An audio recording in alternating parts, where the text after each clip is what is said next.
আমি লঙ্কার আচার করবো। লঙ্কা নিয়েছি, কেটে ভালো করে ধুয়ে বোটা ছাড়িয়ে রোদে শুকিয়ে নিয়েছি। এবার আমি লঙ্কাগুলো কেটে নেব। নিয়েছি লঙ্কাগুলো এরকম করে চিড়ে নেব।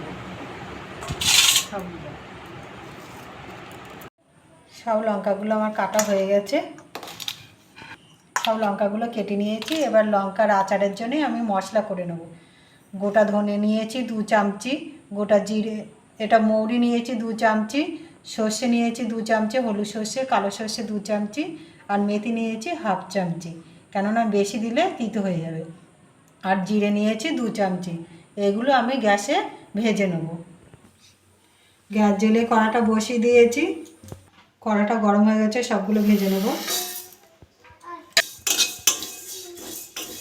এটা আবার ভাজা হয়ে গেছে, আমি এবার নামিয়ে নেবো। নামিয়ে ঠান্ডা করে গুঁড়ো করে নেবো শিলে। ওই করে আমি তেলটা গরম করে নেব।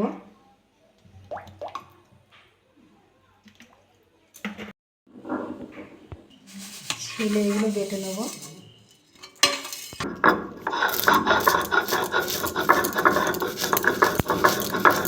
আমার বাটা হয়ে গেছে, একটু দানা দানা থাকবে। আমি এবার তুলে নেব। সবগুলো তুলে নিয়েছি। তেলটা আমার গরম হয়ে গেছে, ভালো করে তেলটা গরম করে নিতে হবে। আমি এবার নামিয়ে নেব। তেলটা ঢেলে নেব। তেলের মধ্যে আমি একটু হিং দিয়ে দেবো, লবণ দিয়ে দেবো,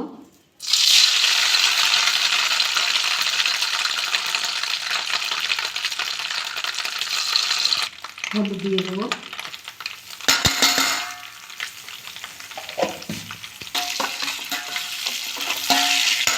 সামনে একটু লঙ্কার গুঁড়ো দিয়ে দেবো,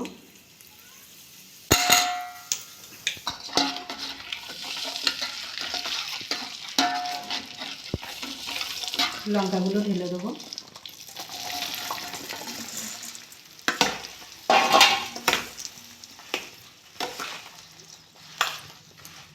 আমি যে ভাজা মশলাটা করে রেখেছি এটাও দিয়ে দেবো।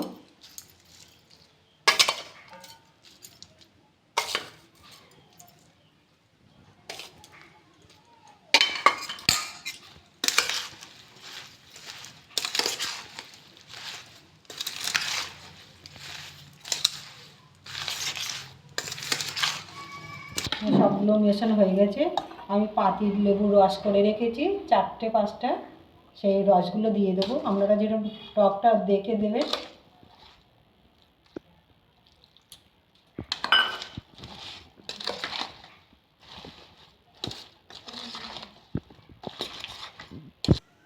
এটা আমি একটু ঢেকে রাখবো।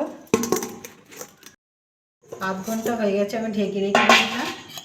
আর এই লঙ্কাটার কথা আপনাদের বলা হয়নি, আমি এই 600 গ্রাম লঙ্কা নিয়েছি, আর একটা বলে নিয়েছি। এই আচার করে এরকম করে 1 সপ্তাহ ধরে রোদে দিতে হবে, দিলে এটা খাওয়া যাবে। রুটি, পরোটা, ভাতের সঙ্গে ভালো লাগবে।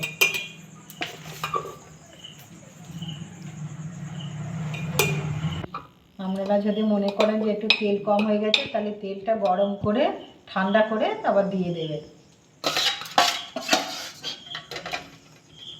এরকম করে 1 সপ্তাহ রোদে দেবো, দিয়ে তারপরে খাওয়া যাবে। দেখুন কি সুন্দর হয়েছে। এরকম করে বাড়িতে করে খাবেন। খেয়ে ভালো লাগলে আমার চ্যানেলটাকে লাইক করবেন, শেয়ার করবেন, কমেন্ট করবেন, সাবস্ক্রাইব করবেন। ধন্যবাদ।